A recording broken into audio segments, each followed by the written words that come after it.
I want to start with a little bit of a zoom out because we're so focused on the day-to-day things that happen. I want to focus on a little zoom out of what are these bigger cogs that are turning in our industry and are just gaining more and more inertia and momentum over time. One of them is that architectures and interfaces, whether they be hardware or software interfaces, are moving to open standard. And there are very few people on the other side of that debate. The only debate is, well, over what slope, over what period of time? And so the closed architectures that really rely on vendor lock-in and we think restrict innovation, because it's only one company driving, it's limited to what one company can afford, what one company can do, what talent they have, what resources they have. We believe that over time, the few remaining open or proprietary standards, those start to fall away. There's no argument from any customer I've talked to over the last 4.5 years that has a different opinion than that. Again, it's just over what period of time are we talking about? The market should not be limited to just a few key players because it just doesn't open innovation to allow all the best ideas to come forward. And so obviously we're RISC-V, SiFive, so we believe that open standards are going to drive more choice in the ecosystem, but they're also going to drive a lot more stability in the ecosystem. Because if you've been in this industry long enough, you've seen ISAs come and go. You've been there for DEC Alpha, or you've been there for what MIPS was doing. And so when you bet everything on one company with one ISA, you're really betting on that one company to be able to take you forward into the coming decades. And if they don't, then those investments that you've made in that ISA, in that ecosystem, perish or move away with that company. And that's happened to many of us over the last few decades. So over time, the virtue of a community-driven collaboration where we're leveraging the best of everything, everybody's investment in the pot, everybody's best idea in the pot, everybody's expertise. One company has software expertise, the other one is a tool expert. Some of us do IP. But that amalgamation, that collection, makes an incredibly strong and robust, and even more importantly, very long-standing ecosystem. And so this is one of the premises that we believe. We can feel it growing every day. Of course, we live it, that architectures and all kinds of interfaces, software or hardware, are moving to open standard. In the future, they will all be open standard. 10 years from now, we'll look back and say, remember, there used to be proprietary. There used to be like one company that controlled the space. Another one of these very important paradigm shifts, and I think this is one that goes undetected by many, but not by most customers, and that hardware will empower the software vision, not constrain it. It actually works backwards today. So most software developers have to look at the hardware and say, I need to work within the bounding box of what that hardware is capable of doing. And so if it's a proprietary company putting out that hardware, they can only put out so many features, capabilities, and systems, and they'll limit and it limits what the software developers are capable of doing. When I meet with software developers, this is all I ever hear. This is all they ever want to talk about, is how can we be openly creative and innovative with no restrictions on hardware? Why can't you guys keep up? Why can't hardware get out of the way, basically? I get that speech several times a week from our top customers. And frankly, we're headed down that path. And so developer innovation can't be limited to what hardware is capable of doing, particularly when hardware is quite far behind historically and very limiting to the innovation. There are a lot of great ideas that developers, app developers, all kinds of software developers have for the hardware that takes too long to get implemented in the hardware. We're hoping to change that with flexible, customizable hardware. So one of the basic tenets of this company, but also of RISC-V itself, is you need that customization capability. You need that flexibility in the hardware. So if somebody says, hey, I've got a great idea that I want to implement in software, you don't want to tell them, wait 3 years for my new version to come out. You can tell them, hey, let's look at the basic architecture and see whether we can craft a microarchitecture extension to support your creativity. So this, to me, is the one that will unlock a lot of power in our industry, and certainly in the specific set of markets that we're in. And so a lot of this work has begun, and this is kind of the nucleus of RISC-V, where 2 of the 3 founders are sitting in the back row. But this is kind of the nucleus of RISC-V, is it's there to free the developer from the restrictions of proprietary compute. And so RISC-V, everyone has an architecture license by design. Everyone in this room has a RISC-V architecture license. They can start those designs anytime. It's just unbound, it's bound by only your creativity. All these extensions, you stay within the architecture standard, but all your microarchitecture creativity can be unbounded. There's 3 super important parts of RISC-V that still to this day I don't think many people really appreciate and understand. And these are advantages that are going to propel it into the coming decades. And they're so very well aligned to what the customers need to differentiate themselves and to create real value. The first one is this community-driven collaboration that I was mentioning before. No one of us is better than all of us. I think everybody can agree. And that's kind of the founding premise of RISC-V. We all come together and we're able to take the strengths and weaknesses and capabilities and investments of all of us, put it all on the table and pull it together. And then everybody wins and it becomes a level field meritocracy. The second point I think is largely overlooked by most, but most customers I talk to, this is the first thing they want to talk about, is standard programming interface enables an interoperable ecosystem. So you have a standard programming interface for RISC-V. Everything on the other side of that could be my cores, or his cores, or a company's individual cores, or a mix and match of all these cores. They're not wed to one company. One company, 10 companies, 100 companies could come and go, and still the ecosystem continues to thrive. Many of our customers do their own designs, and right next to it is one of our cores. In fact, that's probably the norm these days. And so they're mixing and matching their capabilities with those things that they either don't want to do or can't yet do. And so we're seeing this real mix of things in the current state where customers are mixing, matching our capabilities with theirs, and also our competitors and many others. That's the whole idea behind RISC-V. And the thing that makes this most powerful is out into the future, when you're not considering now, but you're considering later, new processors or new capabilities that come online, all of those can be behind a standard programming interface. So whatever happens to an individual company doesn't change that interface, and it doesn't ever make you want to throw those investments away. You always get to move forward with your investment as long as that standard continues to evolve and shape the way the industry is moving. So that one, to me, the standard programming interface, is very important for where we're at right now, but it's also important for as we move into vector compute, as we move into matrix multiplication, some of the AI things that Kirst is going to talk about, this standard programming interface to me is the key to success for RISC-V in the AI world. And the reason why is we've already got a large company out there with a proprietary standard. No developer is going to start to port their stuff, to their models or whatever, to a new proprietary company du jour. They're just not going to do that. So the open standard allows them to say, hey, if I write to this open standard, I'm literally going to be able to use hundreds or thousands of different options on the other side of that interface. That to me is incredibly important and one of the foundational arguments of why AI and RISC-V were kind of made for each other. And then the final one, which is kind of first order obvious, is removes single vendor dependence. So I know you look at a certain company and say, well, that company's really strong, they're going to be strong forever. When has that ever been true? I can't think of a single example, actually. Things move, come and go so much that if you put all your chips on one company, and I actually really don't care what company we're talking about, over time you'll regret that myopia or that monopoly. And so removing that single vendor dependence where companies can come and go is the way it should be, and that's why the entire industry or industries are moving to open standard everything. And then finally, RISC-V hardware is customizable to specific customer requirements. And you might ask, well, isn't that true for any ISA? Can't any ISA be customizable? And the answer is, well, no, because only those people with architecture licenses can really change the foundational product itself.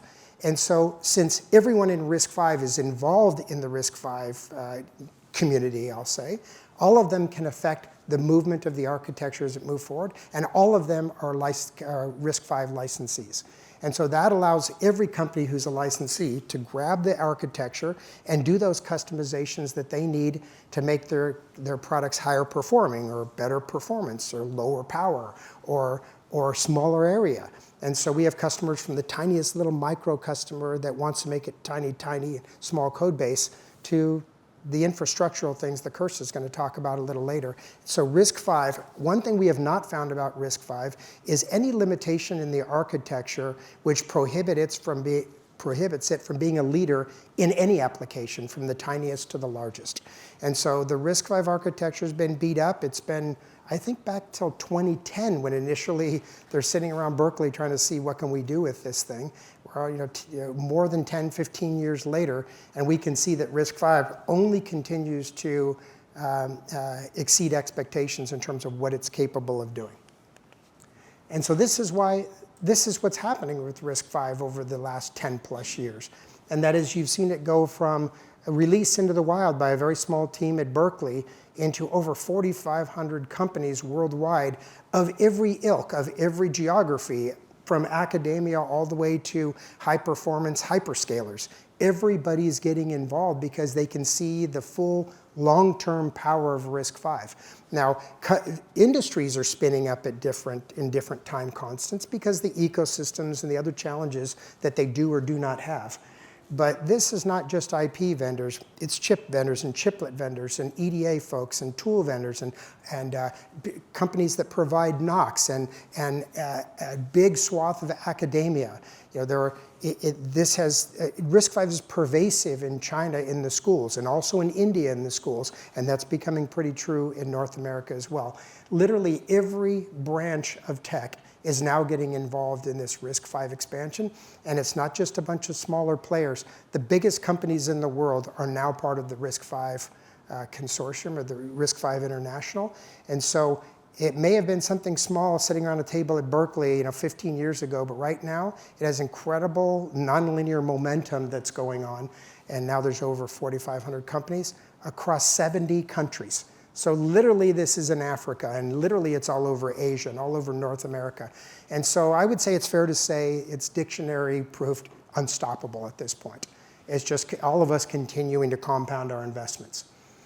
And then we've sold more than 10 billion cores. Frankly, we quit counting. And Semico believes that there'll be more than 60 billion cores sold next year. SiFive will be a big chunk of that, but there are many others serving many other applications. And so it really is an open standard. Bring your best innovations, everybody's welcome. We never view somebody who comes up as a competitor. We're just saying, okay, all boats are rising with the tide. And so that's kind of the way we and everybody else that's a member of RISC-V International kind of view that's our world view. We also, I think this was a little early last year, I think it was, started the RISE consortium with a couple of other companies. NVIDIA is in there, Google is in there, Qualcomm, Intel, Samsung. Intel's in there. Don't they have their own ISA? But the thing here is that many of the existing proprietary solution companies, even they recognize this is something special that over time is going to be becomes extremely pervasive. And so the maturity of some of these larger companies to join us in this consortium, which really has one goal, and that is to develop, to drive and accelerate the ecosystem for RISC-V software. And whether that means pooling our funds together to fund some of the open source software, or whether that means trying to work on strategies where we can ease the ecosystem burden for many, many customers. But you see many of these companies have their own things going on and their own proprietary solutions. Still, they realize that RISC-V is good for the industry, it's good for customers, and it's good for them. And so I'll pivot a little bit and talk about what is SiFive's part. Now, clearly, I think most of you know that we founded RISC-V. Well, the founders of RISC-V are sitting in the back row for now. And then they also founded SiFive. And so I want to give you a little bit of an update on, hey, what are we doing? What is the traction we see? What are the opportunities and challenges that we see ahead of us in the industry?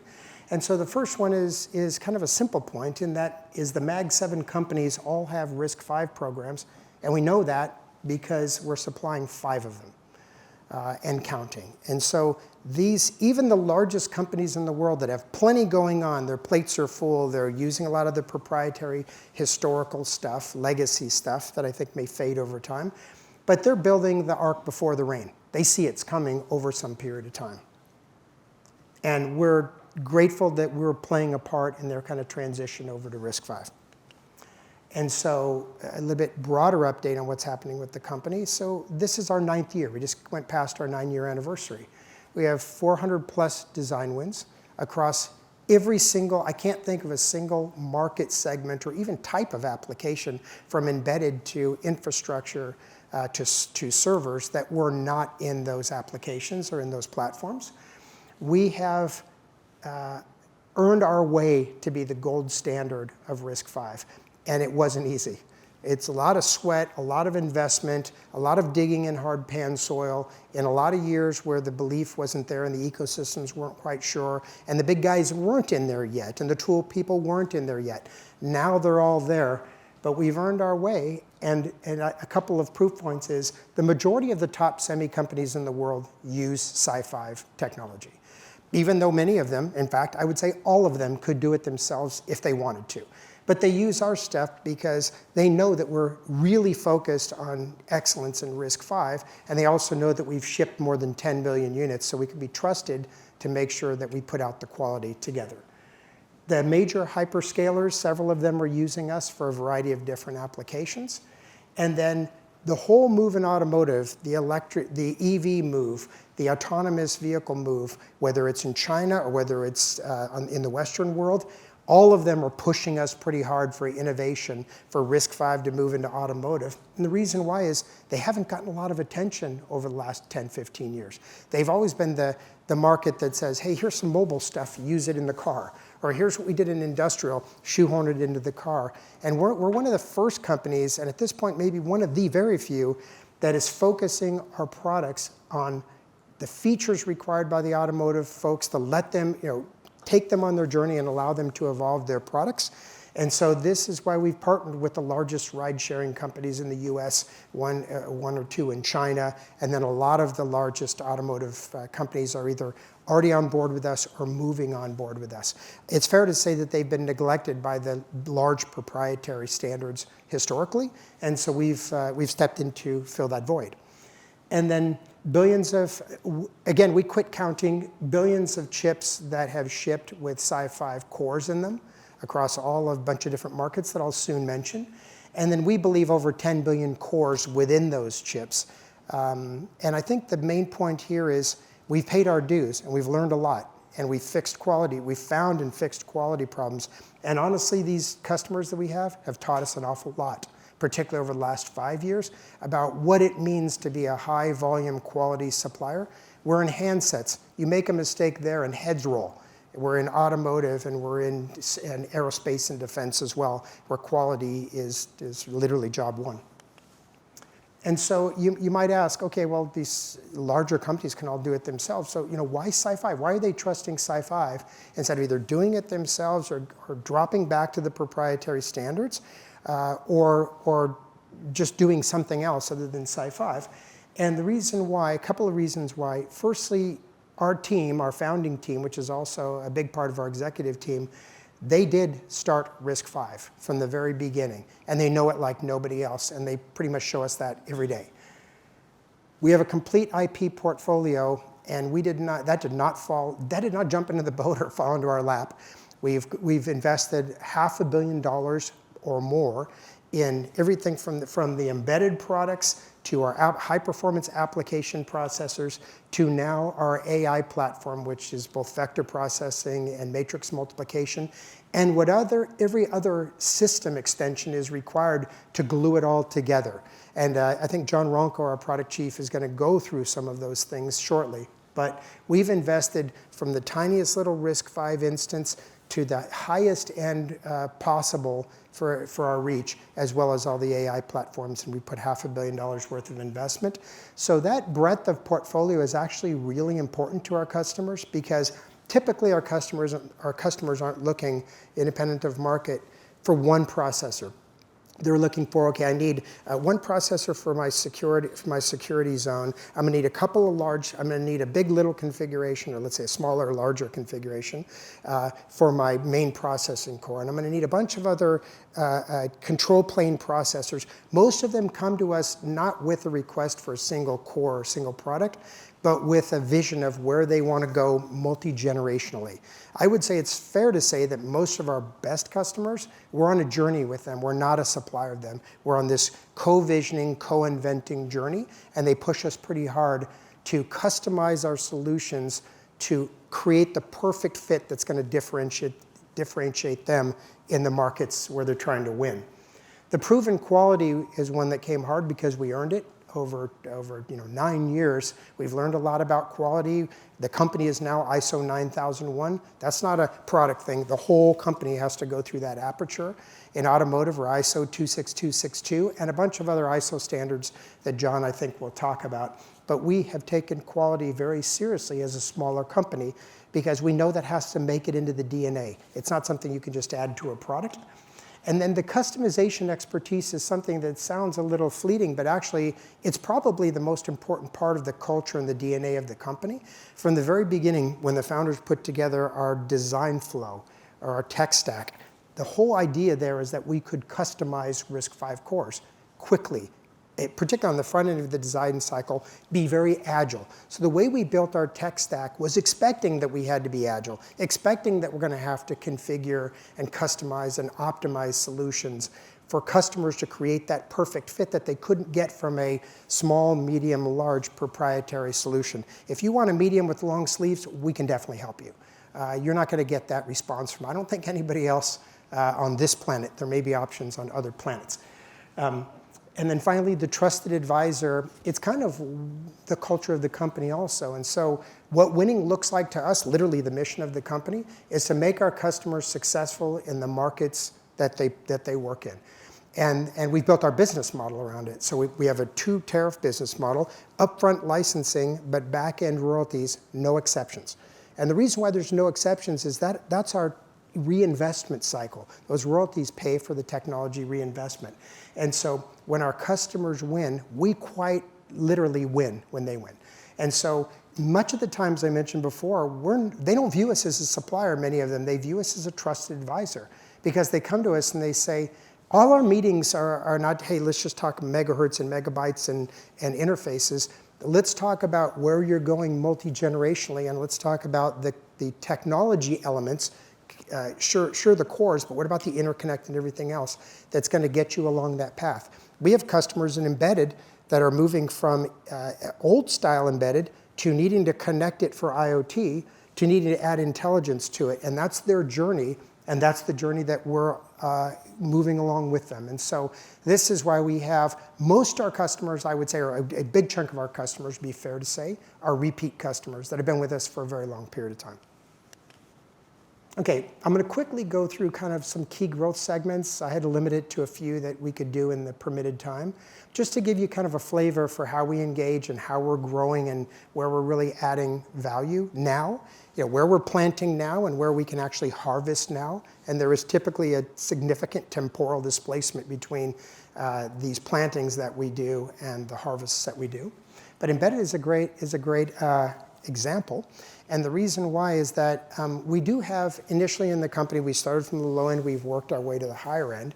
And initially, our customers were very broad, thousands of customers, hundreds at least, probably thousands, in the embedded space who just want, hey, give me an embedded core. I'm replacing my old core that I used before, but give me an embedded core that's smaller, leaner, faster. The PPA is better. And so we've done that. They came to us a few years later, and as I mentioned before, and said, we're moving towards IoT. Our solution looks a little different. How can you help us to customize and make the solution leaner or faster or lower power? And so we've worked with them to do that. And now with literally almost every single one of them, they've come to us with the challenge of saying, now we have to add intelligence to it over the next couple of years as smartly as we can. We don't want to take a bunch of risk. We want to continue with our product line, but seamlessly add intelligence or AI to our products. And so we are deep in design with many of the world's largest embedded customers to do exactly that, add intelligence to their embedded products. When you think of AI, your mind probably goes to training and data center. But frankly, a tremendous amount of the AI is going to be at the edge, as I think all of you know in this room. But what you probably didn't know is that transformation that they're making is with us a lot of the time. And I think the reason why it's with us is even our largest competitor has de-emphasized this category and said, we're moving off to greener pastures. We think this is one of the greenest of pastures. This is one of the areas where in our 4th generation is, I don't want to cannibalize all of John's slides, but we're in our 4th generation of embedded products. we're going to continue to innovate on those products. We're not done. That's not something we did 10 years ago and said it's good enough.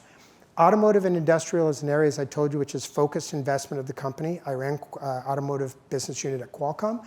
And so great customers, big shoes to fill in terms of what they want to accomplish over the coming years as things go to EV, as they want to enhance their ADAS, their connectivity, as they want to move to more zonal controllers and domain controllers, as they want to aggregate all the ECUs. So they've got these, literally a cluster of challenges that they're trying to seam together. And we're in there with many of them, all the way to the top OEMs, helping them to figure out what are the logical, rational stepping stones that we can take to get you to your end game of making the car a smartphone on wheels over some period of time.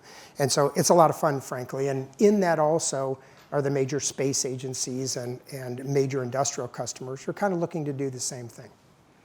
Mobile and consumer, this is one where the planting and the harvest have a huge temporal displacement. But we're making that investment, as we have in other areas, because we know that ultimately those major players in those segments are behind us. And I know, because I've sat with them face to face, and I know these guys. And so on the software side, Google is now porting Android to RISC-V.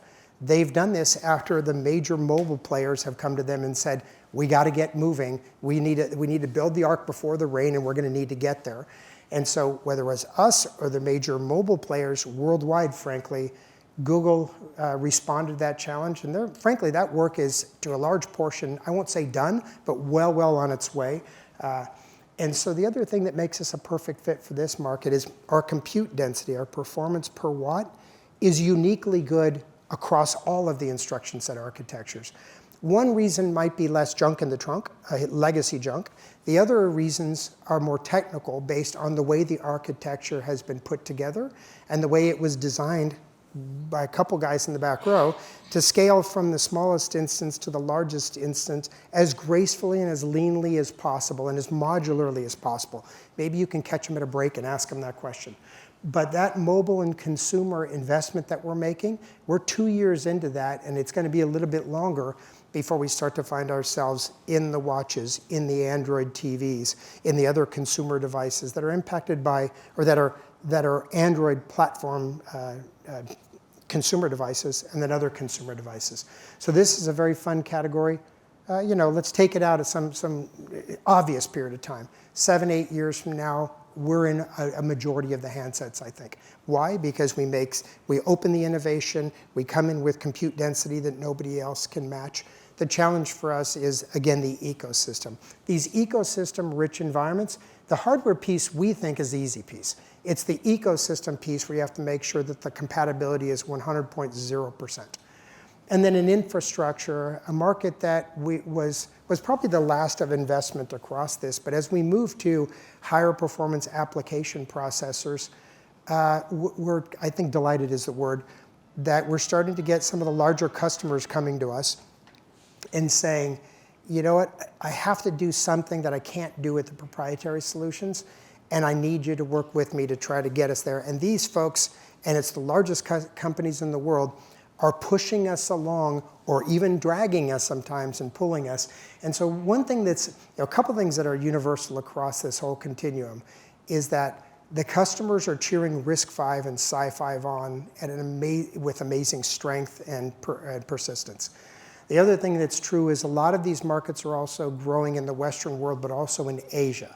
And so the Asian markets are pulling us super hard now because they really want self-sufficiency and they want to be able to move to an open standard that gives them more freedom of innovation.